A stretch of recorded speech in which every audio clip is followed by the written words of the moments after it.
Hello बच्चों, नमस्कार। कैसे हैं आप लोग? आई होप आप लोग बेहतरीन होंगे। बच्चों, आज की क्लास में हम लोग देखेंगे क्लास 8 दुर्वा हिंदी का चैप्टर नंबर आप लोगों का 16वां है। बाबू, क्या नाम है चैप्टर का? कि बूढ़ी अम्मा की बात। ठीक है। और आज की क्लास में हम लोग इस चैप्टर का सभी प्रश्न उत्तर देखने वाले हैं, तो आप लोग इस चैप्टर को बढ़िया से पढ़ लीजिएगा। चलिए बाबू, क्वेश्चन आंसर करना शुरू करते हैं। तो देखिएगा, यहाँ पर आप लोगों को अभ्यास का प्रश्न यहाँ से शुरू होता है। तो सबसे पहले शब्दार्थ आप लोग याद कर लीजिएगा। आइए बच्चों, क्वेश्चन आप लोगों को पाठ से ही लिया गया है। फर्स्ट क्वेश्चन कॉम में बोल रहा है कि लोक कथा में गोमा बिना खेत जोते अपने बैलों को हाँक कर घर की ओर क्यों चल पड़ा? बच्चों, उत्तर में आप लोग क्या लिखिएगा, चलिए जानते हैं। चलिए, तो देखिएगा बाबू, आप लोग उत्तर में यहाँ पर लिखेंगे। क्या लिखेंगे बच्चों? चलिए लिखना शुरू कीजिए। आप लोग एंड लिखिएगा उत्तर में कि गोमा गोमा जो था वो बिना खेत जोते अपने बैलों को हाँक कर घर की ओर इसलिए चल पड़ा क्योंकि 3 साल से वर्षा बहुत कम हुई थी, न फसलें हुई थी न चारा। इस वर्ष भी आषाढ़ सूखा ही रह गया, वर्षा की कोई आशा नहीं बंधी थी। उसने सोचा कि खेत जोत कर क्या करूँगा, और वह बैलों को हाँकते हुए वापस घर की ओर चल पड़ा। ठीक है बच्चों। चलिए अगला प्रश्न देखिएगा। अगला प्रश्न ख में बोल रहा है कि गोमा को पेड़ के नीचे बैठा देखकर बूढ़ी अम्मा ने उससे क्या कहा? तो विद्यार्थी जी, उत्तर में आप लोग लिखिएगा कि गोमा को पेड़ के नीचे बैठा देखकर बूढ़ी अम्मा ने उससे कहा, यह समय तो खेत में हल जोतने का है, लेकिन तुम यहाँ आराम कर रहे हो। ठीक है, यही बात ना कहा था बच्चों? बोलिएगा हाँ सर। उसके बाद देखिएगा, लेकिन तुम यहाँ आराम कर रहे हो, क्या तुम बीमार हो या तुम्हारे बैल बीमार हैं? यही कारण हो सकता है कि बताओ, खेत जोतने का टाइम है, तुम यहाँ बैठे हो, लगता है बीमार हो क्या जी? तो कहीं तुम्हारा हल टूटा तो नहीं गया है? हल नहीं टूट गया जो तुम बैठल है? बूढ़ी अम्मा बोली, देखो बेटा, वर्षा तुम्हारे हाथ में नहीं है, यह तो प्रकृति पर निर्भर है जी। वर्षा के हाथ में, हमारा हाथ में कि हम वर्षा करवा देंगे? नहीं जी। जब बादल बनेंगे तो वर्षा अवश्य होगी। तुम्हारा काम है खेत जोत कर तैयार करना, तुम अपना काम समय पर करो। प्रकृति अपना काम अवश्य समय पर करेगी, वर्षा अवश्य होगी। ये बात कहती है कौन? बूढ़ी अम्मा। किससे? तो गोमा से। गोमा क्या हो गया था? उदास हो गया था। भैया क्या करेंगे, भैया सुखाड़ पड़ा है, खेत जो तो क्या करेंगे, वर्षे नहीं हो रहा है। चलिए, तो बूढ़ी अम्मा उम्मीद दिलाती है, तुम अपना काम समय पर करो, वर्षा जरूर होगा। आगे देखिएगा, गोमा ने अपने खेत को क्यों जोता? तो विद्यार्थी जी लिखिएगा उत्तर में आप लोग कि बूढ़ी अम्मा ने गोमा से कहा कि तुम निराश मत हो, खेतों में हल चलाओ, उन्हें हाँक जोत कर बोने के लिए तैयार करो। इस मौसम में कभी ना कभी तो वर्षा अवश्य होगी। बूढ़ी अम्मा ने मुस्कुराकर गोमा की हिम्मत बढ़ाई। वह उठी और लकड़ी देखती हुई अपनी राह चल दी। वैसे तो गोमा ने मन से निराश था, मगर बूढ़ी अम्मा की बातों से उसकी थोड़ी आशा बढ़ी। अगले दिन उसके पूरे उत्साह से अपना खेत जोतना शुरू कर दिया।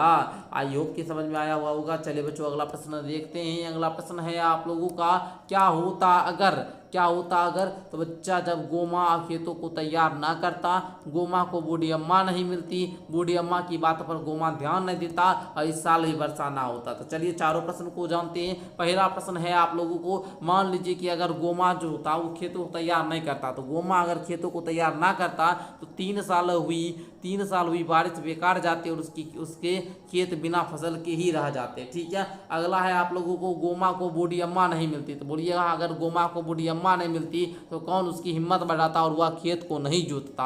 आगे है बच्चों आप लोगों का प्रश्न यहाँ पर, अम्मा की बात पर गोमा ध्यान ना देता तो क्या होता? तो लिखिएगा, बूढ़ी अम्मा की बात पर गोमा अगर ध्यान नहीं देता तो वह खेत नहीं जोतता और बारिश बेकार चली जाती। इस प्रकार आप लोगों को उत्तर में लिखना होगा। चलिए बच्चों, अगला प्रश्न देखने का प्रयास कीजिएगा।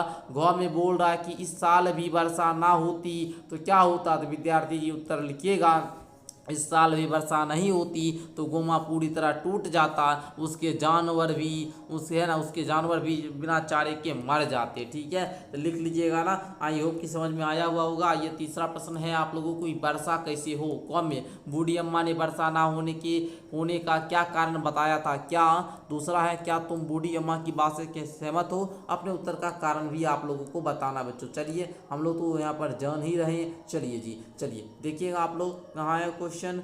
चलिए 3 का क में देखिएगा बाबू, 3 का क में कह रहा है क्या कि बूढ़ी अम्मा ने वर्षा ना होने के कारण क्या बताया था, तो बोलिएगा बूढ़ी अम्मा ने वर्षा ना होने के कारण बताए हुए कहा का जब पेड़ ही नहीं होंगे तो पत्तियां कहाँ से आएगी, अगर पेड़ अधिक होते तो वर्षा भी अवश्य हो जाती, सारे जंगल से पेड़ों की कटाई जा रही है, पेड़ नहीं होंगे तो हरियाली कहाँ से होगी, और हरियाली नहीं होगी तो वर्षा भी नहीं होगी। तो इस प्रकार आप लोग क्या कीजिएगा, उत्तर को लिख लीजिएगा। आइए बच्चों अगला प्रश्न हम लोग देखने का प्रयास करते हैं। अगला प्रश्न है आप लोगों का कि यहाँ पर क्या तुम बूढ़ी अम्मा की बात से सहमत होते, अगर अपने उत्तर का आपको रीजन भी बताना है तो बोलिएगा कि हम बूढ़ी अम्मा की बात से पूरी तरह सहमत हैं, हमें भी प्रकृति की रक्षा और पर्यावरण को बचाने के लिए पेड़ों की कटाई को बंद करना होगा और अधिक से अधिक क्या करने होंगे, पेड़ लगाने होंगे सर। चलिए अगला प्रश्न अब आप लोग को दिखाते हैं। अगला प्रश्न 4 नंबर कह रहा है गांव और पशु, ठीक है। चलिए बोल रहा है कौमे इस वर्ष की आषाढ़ सूखा ही रहा, लोक कथा से जाहिर होता है कि गोमा के गांव में 3 साल से वर्षा नहीं हुई थी,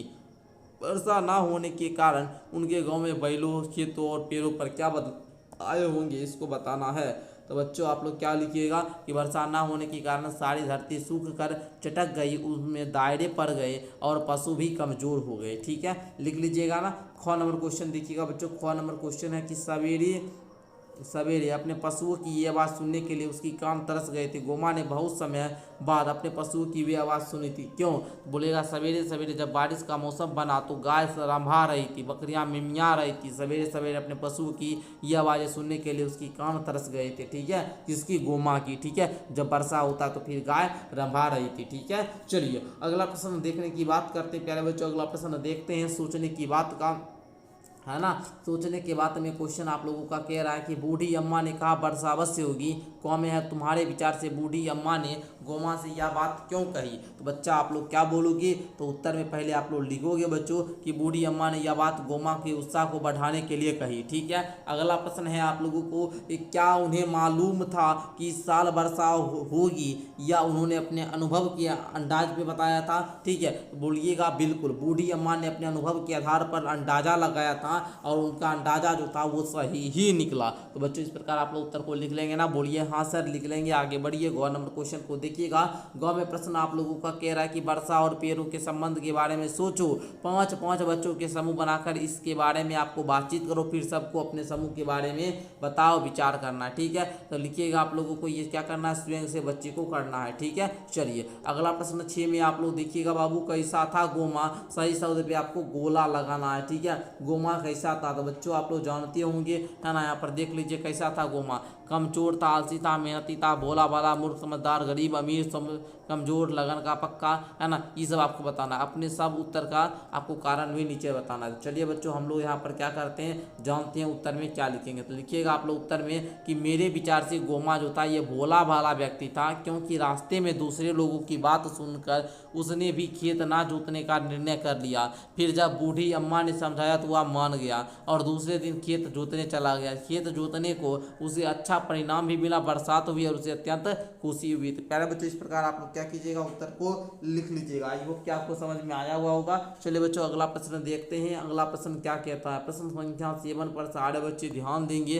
प्रश्न संख्या 7 आप लोगों का है कि डामाडोल, डामाडोल में है कि कई बार उसका मन डामाडोल भी हुआ, गोमा खेतों से में काम करने जा रहा था, कई बार उसके घर लौट जाने की बात भी सोची। तुम्हारा मन भी जरूर कभी डामाडोल होता होगा, ऐसा कब होता है आप लोग को बताना। बिल्कुल बाबू, कभी आपको स्कूल जाते होंगे तो स्कूल में पढ़ने का मन करता होगा, कभी सोचते होंगे भाई आज है ना यहीं रुका जाते हैं, स्कूल नहीं जाते हैं, छुट्टी होगा बस्ता लेकर चल जाएंगे, मन करता होगा। लेकिन याद आता होगा कि बताइए मेरी मम्मी गरीब है, नहीं पढ़ेंगे तो फिर कैसे हम लोग का घर आगे गरीबी दूर होगा, ठीक है। तो फिर आप लोग क्या करते होंगे, पढ़ते होंगे, तो मन तो डोलता सबको है। कभी कभी आपके पास रुपया नहीं होगा, भाई हमको मिठाई खाने का मन करता है, क्या कीजिएगा, बहुत बच्चा खाने का मन करेगा, मिठाई क्या करता है, चोरी कर लेता है। तो इस प्रकार होता ही है, ठीक है। तो आप लोग क्या कीजिएगा, लिखिएगा उत्तर में परिस्थिति मन कई बार डवाडोल होता है। जब खूब नींद आ रही है, दोस्त खेलने का बुलाने लगे तो मन डोलता है भाई चलो सोने से क्या मिलेगा, चलो खेलवे करते हैं दोस्त के साथ। पेट खराब और सामने मिठाई रखी हो फिर भी खा लेते हैं, रखी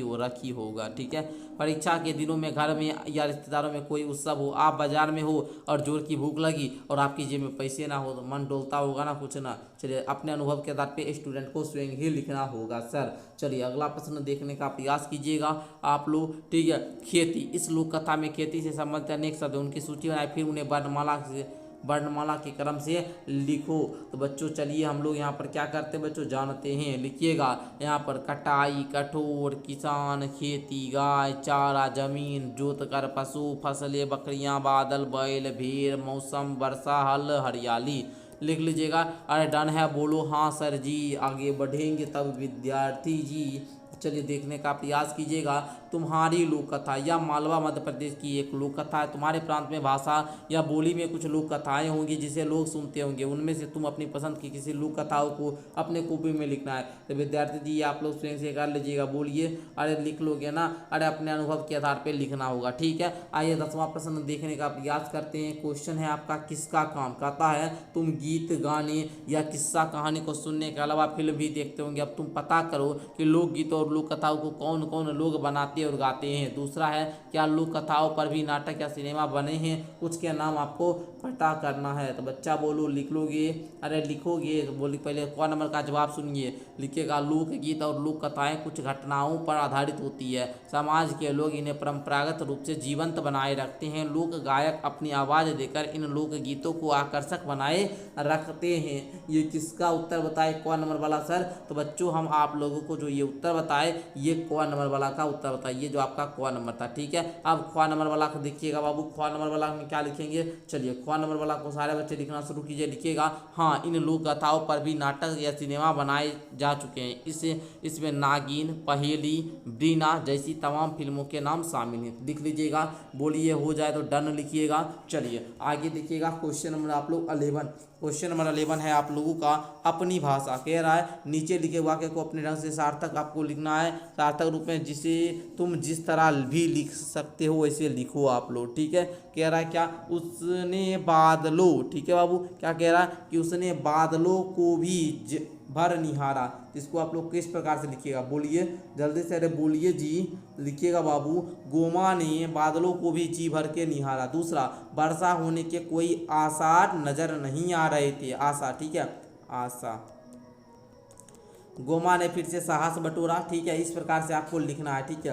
यहाँ पर जो भी आपको दिया गया ना बच्चों यहाँ पर जो भी आपको दिया गया है इसको आपको बढ़िया से लिखना है। ठीक है। चलिए हम आपको 3 बता दिए ना और भी बताते हैं। घ नंबर में लिखिएगा निराश होकर वह घर की ओर चल पड़ा। ठीक है। बरसात का होना मनुष्य के हाथ में नहीं है। लिख लीजिएगा ना। चलिए अगला प्रश्न देखिएगा बच्चों। आगे भी कुछ प्रश्न होंगे। चलिए तो ये आपका कंप्लीट करवा दिए। बहुमूल्य सामान खेती से प्राप्त होने वाले बहुमूल्य सामानों की सूची बनाओ और उसी सूची में से जो तुम्हारे जो सामान तुम्हारे प्रदेश की खेती से प्राप्त होता है उसका भी अलग से आपको उल्लेख करना होगा बच्चों। तो क्या क्या लिखिएगा। तो हम सूची बना लिए। लिखिएगा यहाँ पर जैसे धान हो गया, गेहूँ हुआ, सरसों, अन्य तिलहन हो गया, दालें हो गया, सब्जी हो गया, ये सब तो मिल जाता है जी। फल हुआ, फूल हुआ, इस प्रकार लिखिएगा। ठीक है। चलिए हो गया ना। और आप लोग अपने इलाके में जो भी मिलता होगा उसको लिख सकते हैं। तो इस प्रकार आज के क्लास में हम लोगों ने क्लास 8 दुर्वा जो था प्यारे बच्चों इसका चैप्टर नंबर 16 जो आपका था बाबू इसके सभी बूढ़ी अम्मा की बात इसके सभी प्रश्नों की उत्तर हम लोग क्या किए कंप्लीट करते हैं। तो बच्चों मिलते हैं अगली क्लास के साथ। तब तक के लिए बहुत बहुत धन्यवाद।